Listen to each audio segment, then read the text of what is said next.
The topics and opinions expressed in the following show are solely those of the host and their guests and not those of W4CY Radio, its employees, or affiliates. We make no recommendations or endorsements for radio show programs, services, or products mentioned on air or on our web. No liability, explicit or implied, shall be extended to W4CY Radio or its employees or affiliates. Any questions or comments should be directed to those show hosts. Thank you for choosing W4CY Radio.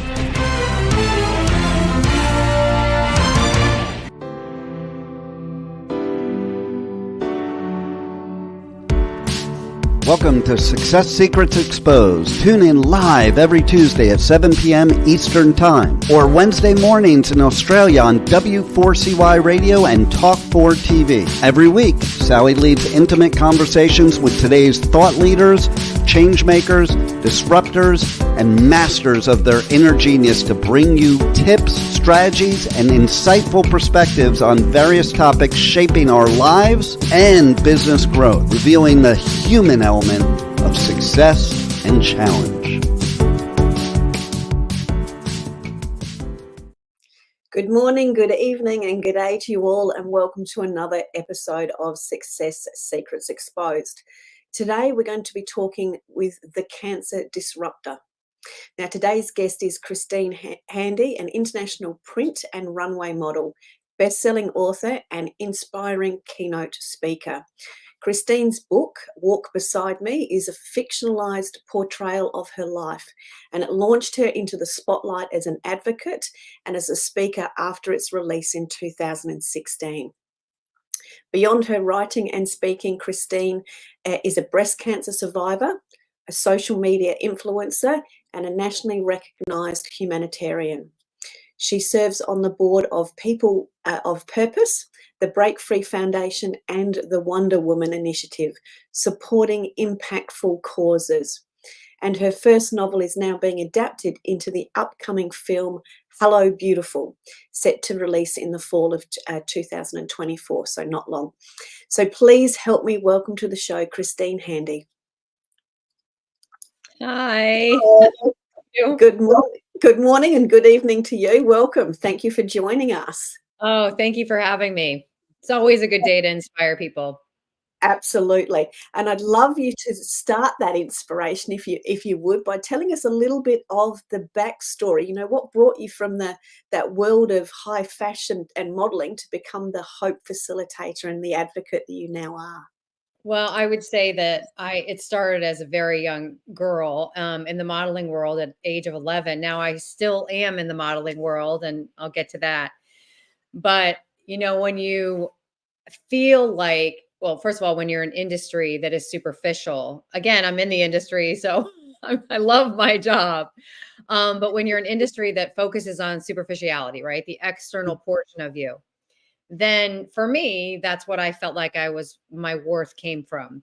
So it was my value in the world was what I look like. And, you know, when that is stripped away from you in illness, you quickly realize, man, that never was my identity. That was never my value.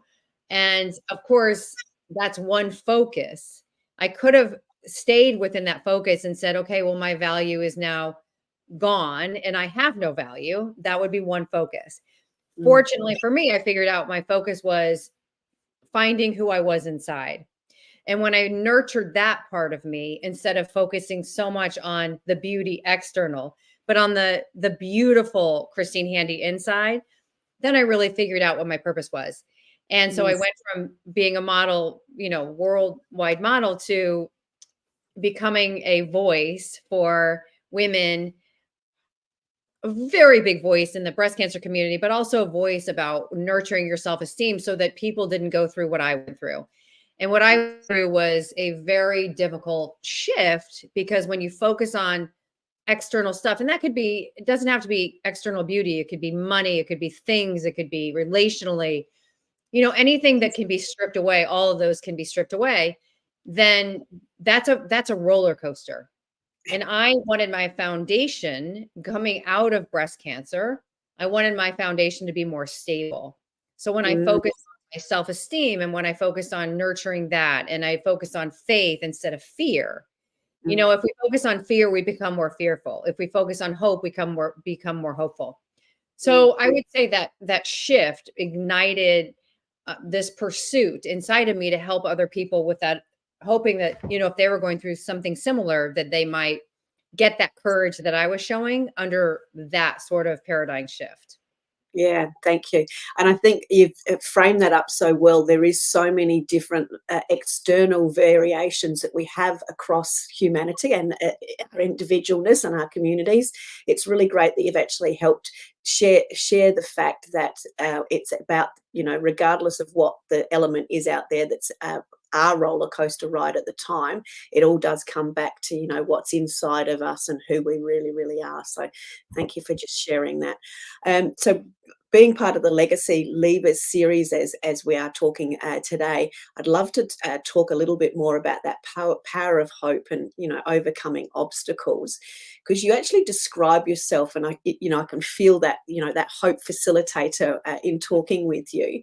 Can you share how the mission developed and why spreading hope, as that word of hope and courage, is so important to you? Well, if you look at the world right now, you know that hope is important.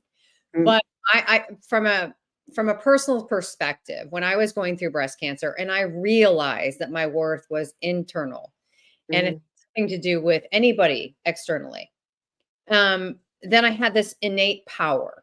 It was almost like it was my superpower. It's everybody's superpower. Well, when you figure out your superpower, which is ultimately always inside of us, then you have the courage to do things that we wouldn't normally have if we base our life on external. Because like I said, my hair was taken away, my external beauty was taken away. And so then I felt powerless. So if my power is within, nobody can take that. Nobody can shake that. And so when I realized that I wanted to show that light to other people, it became a very big mission, because most of the people I had worked with for my whole life were also models. Ironically, most of the models that I had worked with have a very low self-esteem, because most people don't think that. And so I thought, well, if I can write a book about the good, the bad, and the ugly about breast cancer, but also this transformation, then I can be honest and vulnerable. And wouldn't that be interesting to people to have a true story, right? Of very great pain, but also great survival. And wouldn't that be a way to give people hope? And wouldn't that be a way to be vulnerable and show this dependency on external to this shift in paradigm shift? And maybe that vulnerability would touch people's lives. So if I wrote the book, and maybe if the book got out there, maybe it would ultimately become a film. And if it became a film, that's a bigger audience to show hope. And once I wrote the book and it became popular, I became a motivational speaker. Then I went back to modeling with a concave chest, which is a whole nother audience that I was able to touch, which made a big splash, because, it's one thing to come out as a model when I'm 11 years old and young and beautiful, and then to come out at 50 when I'm scarred up and I have no chest because I lost it to breast cancer. Those are very different stories. I could use my history in the modeling space and come back as a disruptor in the fashion world, as a disruptor in the modeling space, as a disruptor in the cancer space. Then maybe I can touch people's lives and show them courage. And if I show them courage, maybe they can borrow my courage until they have their own. Yeah, I love that, borrowing the courage. So when I talk, I obviously work with lots of people that have written books as part of what I do for our business, and they often talk about how that they grow through writing the book, because they're birthing the book and they're going through that. With the book being so deep, so personal, and so vulnerable, and I know we're sort of going back. What was the greatest lesson that you've discovered for yourself in writing the book? Because you've just shared lots of the lessons that you've learned and what you're bringing out to the world now. But what was that one lesson for you when you were going through the writing process? I have a voice. Yeah, nice. It's funny. For so many years, I thought I didn't have a voice. And you hear people saying all the time, "Oh, everybody has a voice. Go vote. Everybody has a voice." And for me, I thought, I don't really have a voice. I'm just a model, because people put us in a box and we stay there. Yeah. And so most of my life, when people would refer to me as, "Oh, Christine Handy, she's just a model," I felt that. And that's Mm, dismissive. And mm, so when I emerged from this cocoon into this butterfly of being free of all of those boxes that people put me in, mm, then I emerged as somebody that, I you can't one, you can't label me, you can't put me in a box, but then I also became a person that said, "You know what? I do have a voice," because I had the confidence to believe that. And so by writing the book and people accepting it and people commenting on it and people buying it, I was mm, like, I have a voice. mm. And that mattered to me. I didn't have the cathartic, I didn't go through this whole healing process by writing the book. It was not self-serving. It Yeah, was meant to be a tool to help other people. It's always been meant to help other people. And yeah, if people were touched by that, then that's all I cared about. yeah. And so I never felt like this, cathartic healing process during the writing. It didn't make me also, I didn't feel like I was reliving the trauma either. I kind of Absolutely. detached myself from all of my pain that I went through. I think Mm, that was the coping mechanism, which I'm fine with. In mm, fact, once I started to really speak on a more global stage, yeah. one of the people that was helping me kind of teach me the tenets of being a better speaker said to me, you might want to shed a tear every once in a while on stage. People might be able to relate to you more. And I said, that's not going to be me Mm, because I've detached from those feelings, which by the way, makes me a better speaker mm, because I can get up on that stage and I can be almost like have a marginalized perspective of my own story, mhm. like like a bird watching.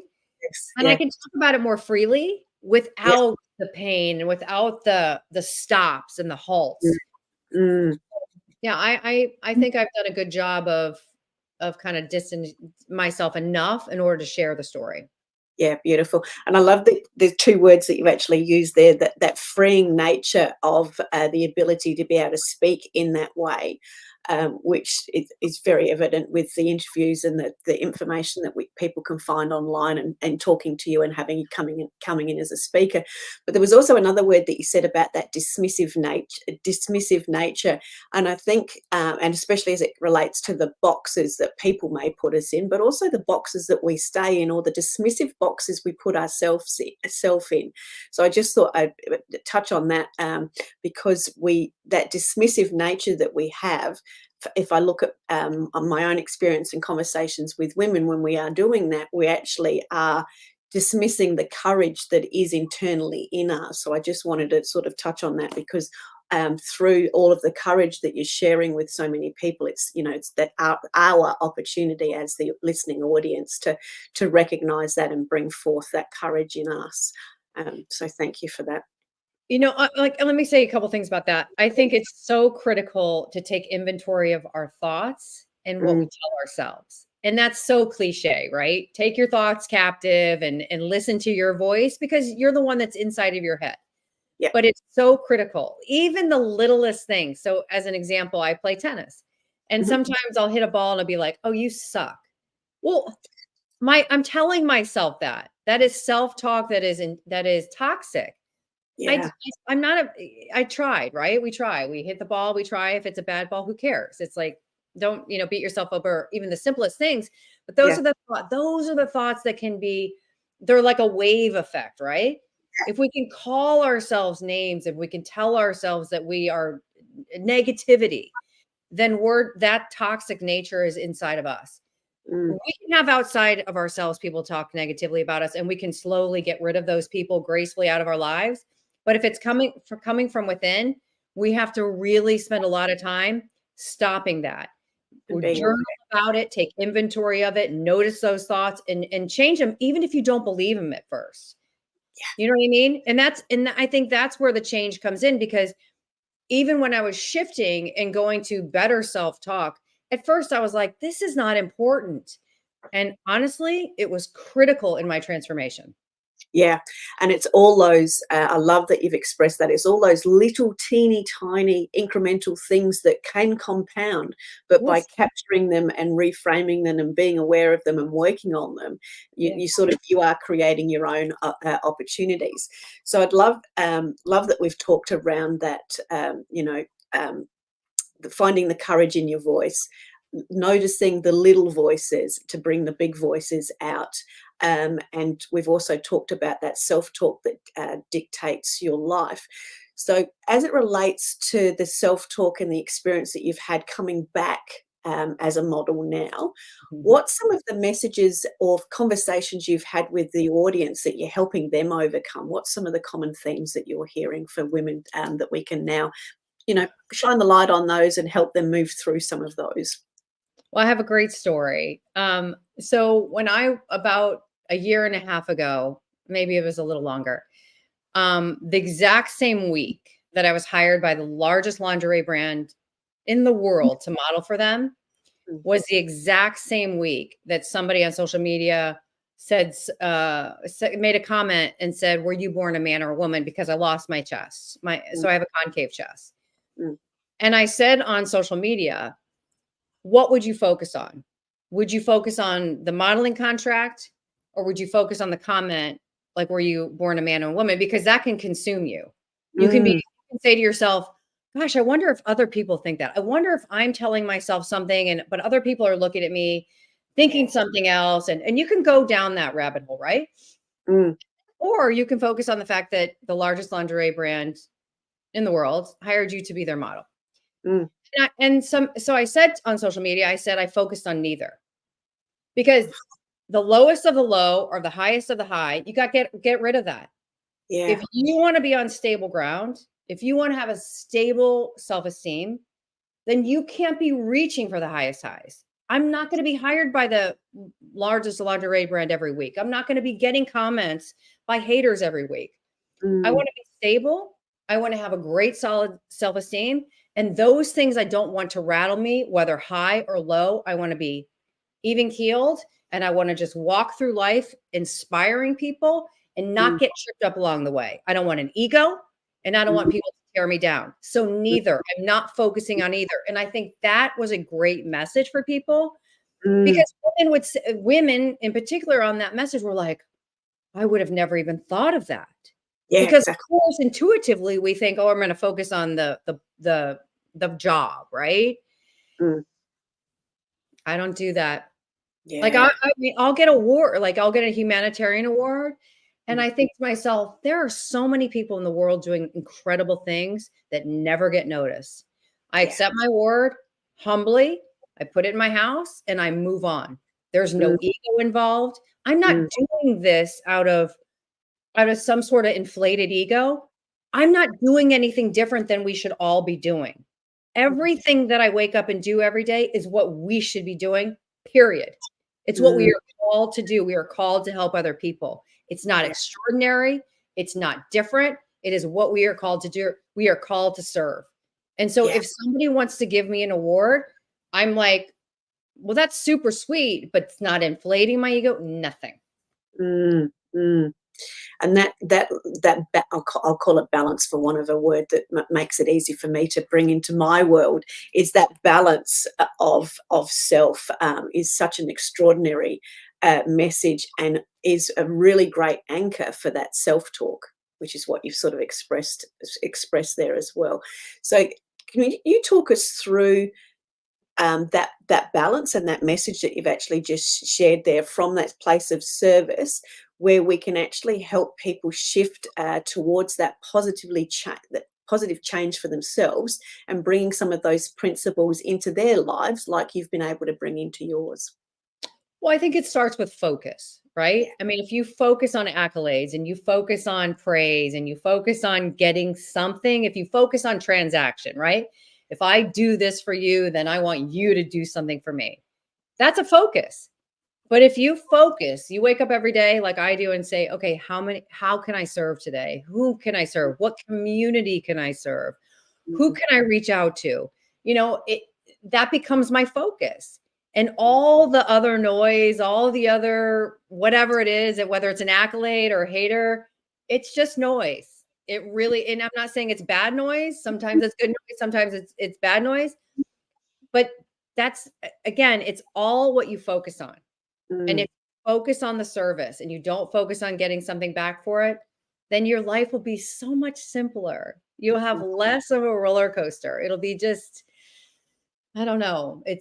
it's a peaceful place to live. Yeah. Yeah. And focus is often the first step to creating that change. We all hear again, what you focus on is what you get. But when you're on that roller coaster ride and you're in that, what I'm going to call that wobbly awareness, and you're working on yourself, and you've got all the outside stuff still coming in that you're sort of sifting through and sorting. What do you think, in your experience, have been the steps to move from that place? And I know there's a fear element in there, from that place of balance, finding the courage to be able to sort of stabilize those things. You've would have stories of your own, and stories of women that you've spoken with. Is there anything there that you can share? Yeah. Well, I mean, I had great pain in my life. I had my wings were clipped many, many times. And so would I have gotten to this place without that? I doubt it. And I would hate for other people to have to go through that kind of refinement that I went through, because it was so dark and so treacherous. The physical pain, the emotional pain, the 28 rounds of chemo, the 20 plus surgeries, I mean, I could go on and on and on, then breast implant illness and that excavation of my chest, and to wake up in hospitals alone and go through a divorce. And I mean, the list is long, and I'm not a victim. I'm a vine. But when you go through that refinement, you didn't choose it, right? I mean, this is not a choice to go through all those things. Then it really clips your wings. Of course, you have no ego. When somebody says to you, you are at 41, this is your chance of survival with a breast cancer diagnosis or whatever kind of diagnosis, and you have young kids at home, your ego goes right out the door, because you think to yourself, okay, at the end of my life, what am I going to say to myself? And it's not going to be, oh my gosh, I had all these pretty bags, or I lived on this street, or I had this car, or I had, my beautiful blonde hair, and I got this great contract with Guess jeans and blah, blah, blah, blah, blah. Those things aren't going to come into my mind. And so I really wanted to focus on, what am I going to say? What am I going to feel on my last days? And when you strip away everything, you realize the meaning of life is love, is serving, is what you focus on, you become. When I was focused on materialism, I became a great materialist person. When I was focused on serving, I became a great server. And so it is what you intend to do. It is what you focus on. And that is the way your life is dictated. And by the way, when I was a materialistic person and I was very focused on external, I was very empty inside, and I couldn't figure it out. And I kept buying more stuff because I was like, I got to fill this void up. And it just never got filled. And so I had this hole inside of me. And this is before all the treacherous pain. And when I was doing chemo and people were showing up for me, and I was realizing that my worth was internal, I had this peace about me, and I was essentially dying. This peace about me, because I became more focused and more intentional on showing courage, showing up for other people, because people were showing up for me. Yeah. It looks very different. Now, you've just said something, and I have never heard it before, and I'm just going to ask you to elaborate on that. You said the phrase, "I'm not a victim, I'm a vine." Please explain the vine to us, because I'm absolutely sure there's some gold within that. Well, when I was diagnosed with breast cancer, I was like, why me? This is not fair. I just had this other illness. My arm was fused. I lost a third of my colon for a different issue. And I was like, why is all this happening to me? Well, that's a victim mentality. It doesn't matter. It doesn't matter why it's happening to you. It's literally happening. Now, in those same moments, I could have been like, okay, you know what? I have the courage to do this. And whatever the outcome is out of my control. That's being a vine. So now you're showing that being a vine to other people. And that has a wave effect, right? But if you're like, even for my kids, like when I was first diagnosed with cancer, I was showing them fear. Well, shortly thereafter, I was like, okay, no, this doesn't look good. This doesn't feel good. This fear-based. I was emotionally paralyzed. Yeah. And when you get into that victim mode, you cannot move away from that. You get stuck in it. And then everybody around you, there's all this negativity. And I was like, I don't really want to do that anymore. And so when I started to feel like the courage that I borrowed from my friends at first, and when I started to actually get some courage, then I felt this kind of inner prowess, right? And then I realized I was becoming a vine because I saw people reacting to me. And a vine like grows out like great and strong. Well, if I could be a vine to show other people courage, then and people were borrowing my courage, the outcome was the same. Whether I was going to live or die, the outcome was the same whether I was a victim of a vine. But how I chose to live every day was my choice. Mm. Which, and to me, there's the focus, and then there's that choice. So thank you for sharing on that.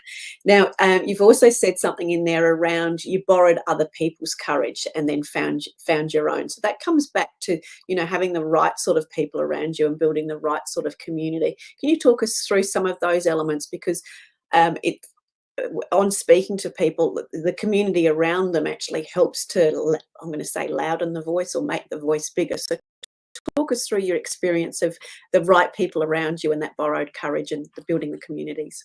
Yeah, I mean, really everything you listen to impacts your life. Yeah. So whether it's news, what news channel, the people who you pick to have in your life, your significant other, even the music you listen to. And when you take all of that inventory and you think to yourself, okay, why am I anxious? Why do I feel fear-based? Why do I feel scared? Whatever feeling, or take the opposite. Why do I feel hope? Why do I feel uplifted? Why do I feel these feelings? A lot of it is based on who you're talking to and who you surround yourself with. Yeah. So when you figure out like which category each person is in, if they're in the category of like not uplifting you and bringing you down and taking you back to places you don't want to go, you really need to gracefully get rid of them in your life because they will impact your life in a negative way. That's a choice that you have. So community is critical, and building a community is critical, and participating in community is critical because we want to give to others. We don't want to just be taking. And so when people were showing up for me every single day during my cancer diagnosis, I thought to myself, well, I'm not contributing to their life because I was so sick. They didn't care. It wasn't about the transaction. That wasn't what they were there for. They were there to show up for me. And when I was able to show up for other people, that was my job. But it wasn't the season for me to show up for other people. I wasn't healthy.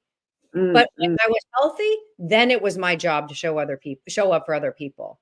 And so there's seasons of our lives that we aren't going to be able to show up for other people, and we have to borrow other people's courage.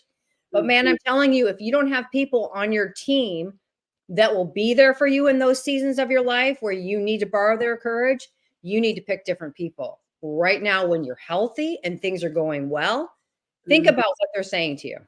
I'm going to touch on something else in amongst all of that, if I may. We've talked about vulnerability and ourselves being vulnerable. And one of the things that when I'm speaking to different people, we've all had the scenario where we've had a fear around asking for help. Yeah, that one. And I'd love to hear your thoughts on, as it relates to this community and the ability to be there for others and have others there for us, and that conversation around asking for help. Please share some wisdom on that for us. So when I was first diagnosed with cancer and the couple other illnesses I had, I was very ashamed to ask for help. And this is where the vulnerability comes in. And I think why people like my story, because I talk about, the things I did wrong. Yeah. And that shame comes from a place of ego. Like, the world teaches us that women, we can do anything by ourselves. I think it's a flat out lie. Yeah. I'm not saying that you can't do anything that you set your mind to. I'm not saying that I can't, but why do it alone? We elevate each other by doing it together. Our stories elevate each other by doing it together. So that going back to the ego, that place of pride that kept me stuck from asking other people for help hurt me because I needed them. And so when I figured out that they weren't showing up for me for something, they were just showing up for me because they cared about me. That's when my ego and my pride just kind of softened, and I kind of let go of the ego and pride. And I said, okay, I need help. I need a lot of help right now. And they said to me, we're not here for one specific season. We're here forever. But I had to be there forever for me too. And when we let our ego and we let our pride drive the train, we're not there for ourselves because we're dismissing our need for other people. We are here on this planet to be community driven. We are not here to be alone. We all saw that during COVID. It doesn't work. Asking for help takes courage. Mm. A courageous thing to do. And by the way, people want to help. They do. They do. Yeah. It's a privilege to help. Mm. And if you take that privilege from people, you're doing a disservice to them.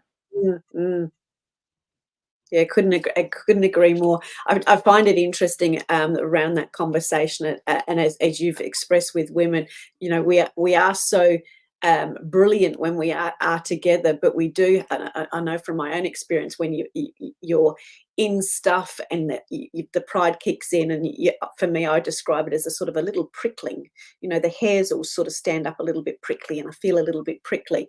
And with the right softening, you know, the bristles soften off, and the tone and the feeling and the self-acceptance changes, and then therefore the acceptance of the help and the other people being around us for all of the, you know, the right reasons, not our perceived prickly reasons, if that be the case. So thank you for sharing on that. From the aspects of that, you know, conversation, that asking for help, that hope, overcoming fear and finding your hope, your courage, and your community, how as community leaders and as an audience do we help to facilitate the contagious nature of that courage, wisdom, and hope?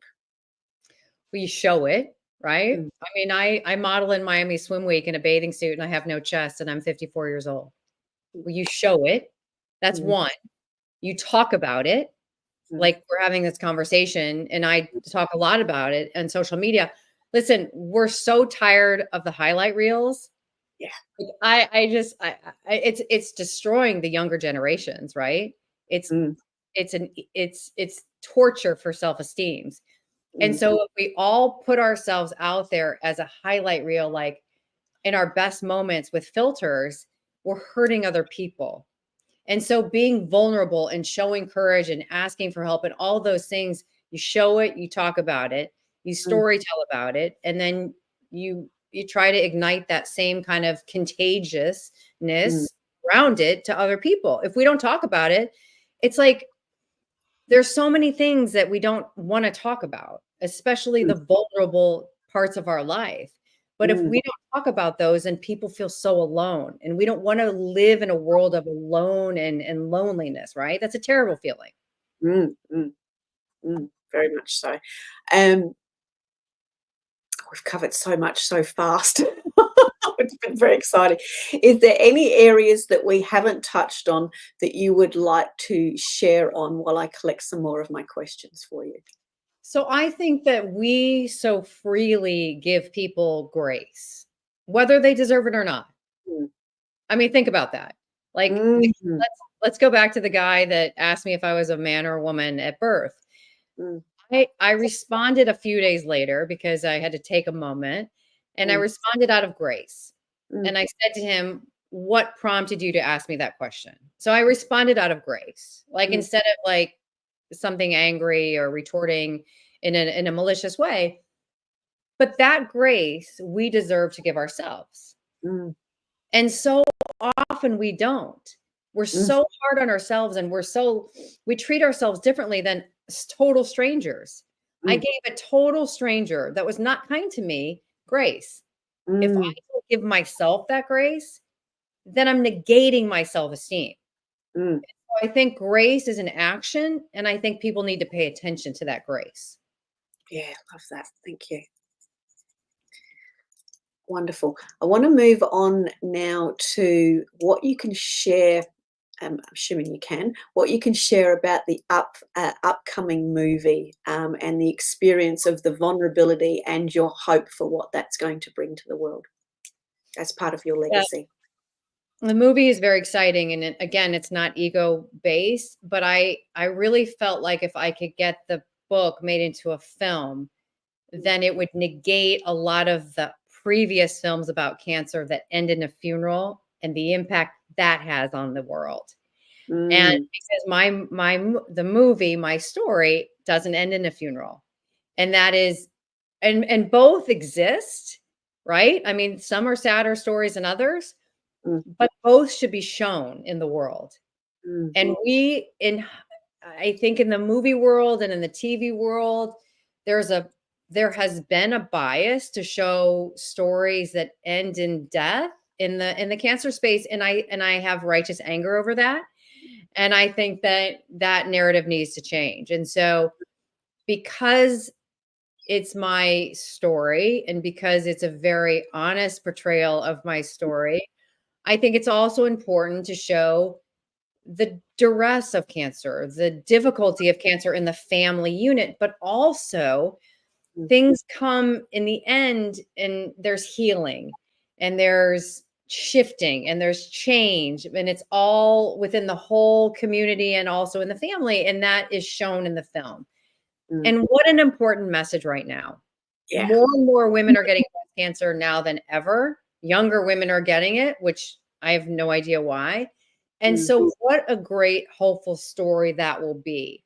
And Mm. because it's a film and because that's a bigger platform than necessarily getting on an interview or a podcast or an interview, whatever, then I think it has the opportunity to be a bigger impact. And that's my goal, is to have a global impact, obviously, and to Mm. give people hope. And that's a good way to do it. And so I'm very excited about Hello Beautiful coming Yeah. out. I think it's going to be really now like January 2025.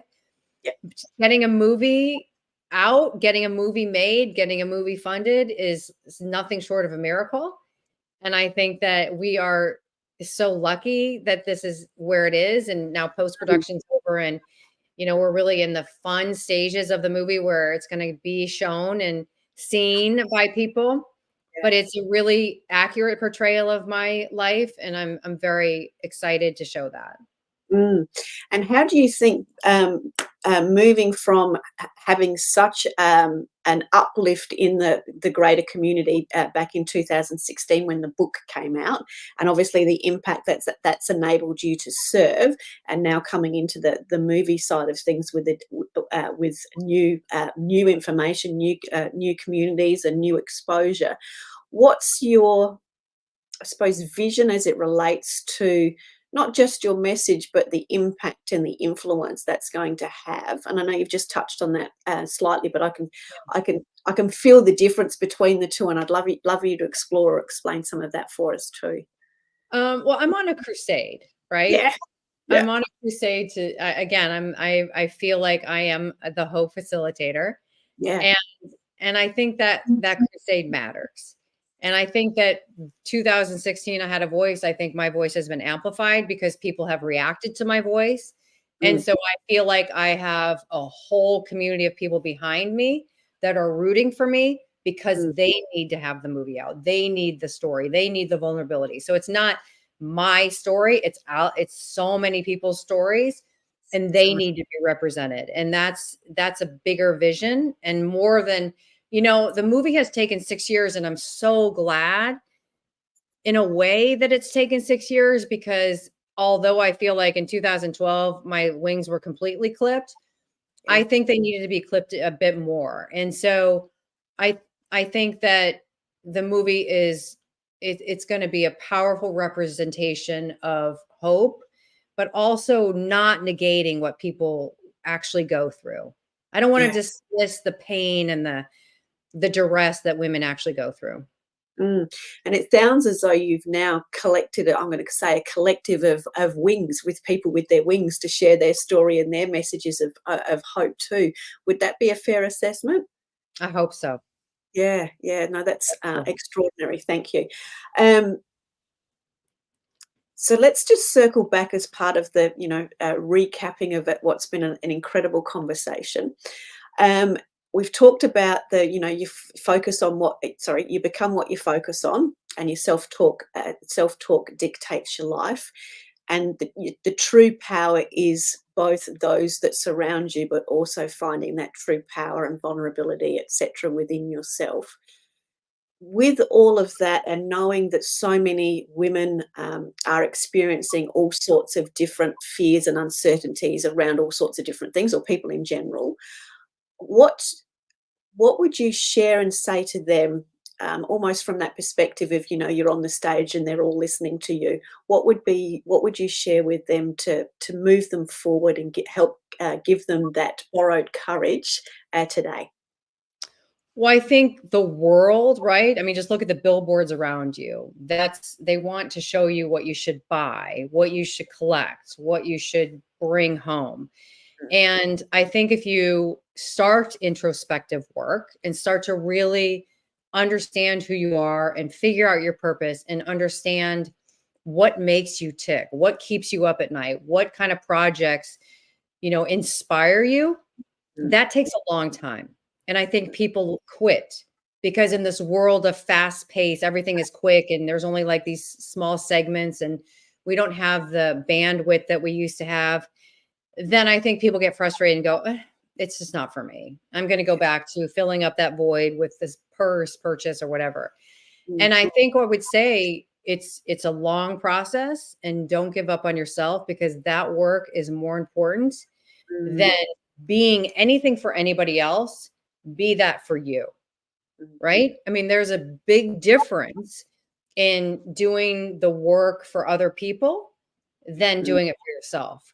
And like I say, if you look in the mirror and you are able to tell yourself you love yourself, that's courage, right? And if you can't do it, get to the place you can. It's going to be a lot of work, but you will get there. Don't quit. People quit in the middle all the time. It's the people that don't quit in the middle that actually succeed at it, that have a better self-esteem, that have a bigger voice because they believe in themselves. Would do the introspective work and just know it's going to take a long time. Yeah, well said. Thank you. And anything worth doing is worth doing well, and sometimes does take that long time. And I think that's a beautiful expression of how the vulnerability journey is just that. It is that journey of discovery, of self-discovery, it's always continuing and cycling through. So thank you for sharing that. Well, the other thing I'll say about that is, oftentimes when I think that we feel like we fail, you can reframe that and say you're failing forward. Yeah. You don't failure. And every time I have failed, it has elevated me. It has moved me in a different direction that I needed to go. Failure, I welcome. Yeah, well said. Thank you. Brilliant. Yeah. Thank you. As part of, winding things up and giving people the ability to know what they can do next as it relates to sharing your story, sharing the journey with you, how is it best for people to get in contact with you as it relates to potentially keynote speaking, and obviously purchasing the book and following the rest of the journey? What's the best way people can connect with you? Well, my website is a good place to start, christinehaney.com. There's my representation is on there. I also am on all socials. I try very hard to respond to all the messages, and I love hearing feedback. So reach out to me. And then look for the movie. The movie is going to be impactful and I hope very important for this world. Yeah. Do you know who it's coming out through as yet, or not? So it'll come out in a film festival first and then into theaters. Beautiful. Thank you. And there's obviously potential there with when it's coming out in theaters to be able to do more and bring more communities together and showcase it as a movie. So yeah, that's perfect. Thank you for sharing that.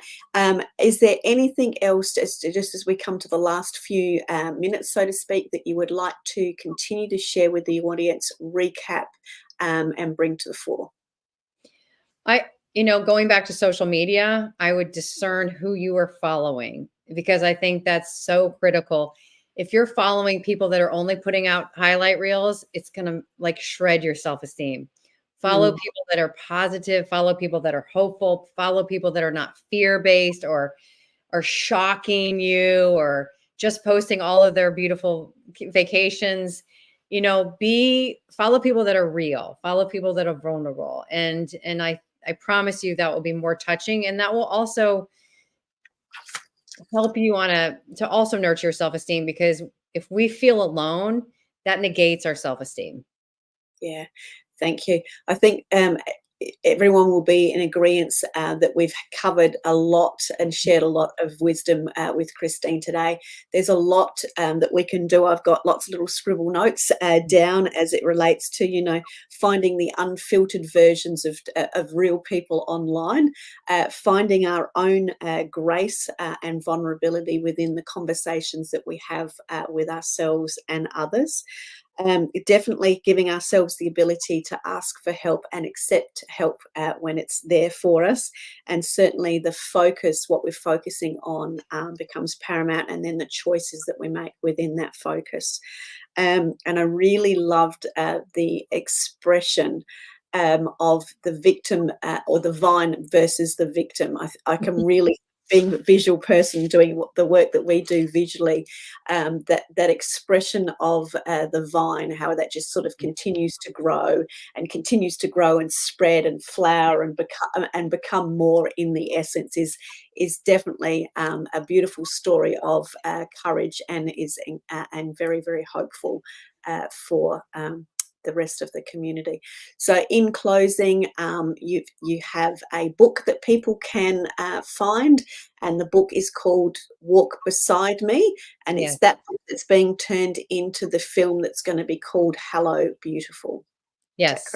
All that correct? Walk Beside Me is on Amazon and most places, Barnes and Noble, Target. So it's accessible.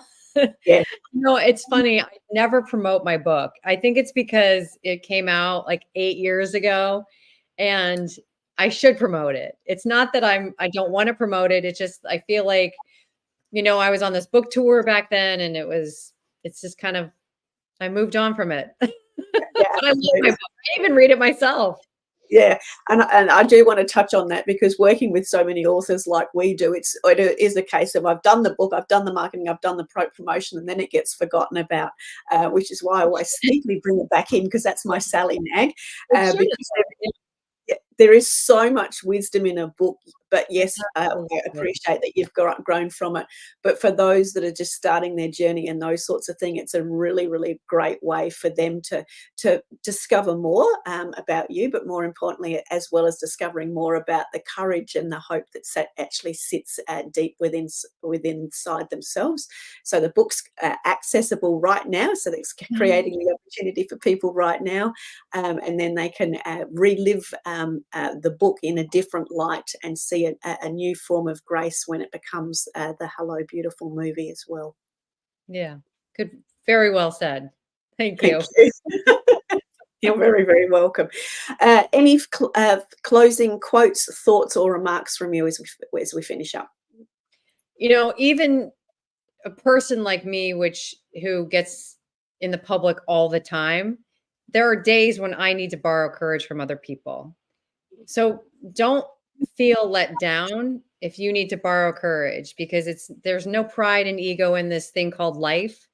We're all trying to get through, and borrowing courage and asking for help really is the only way to navigate it in a healthy manner. Thank you.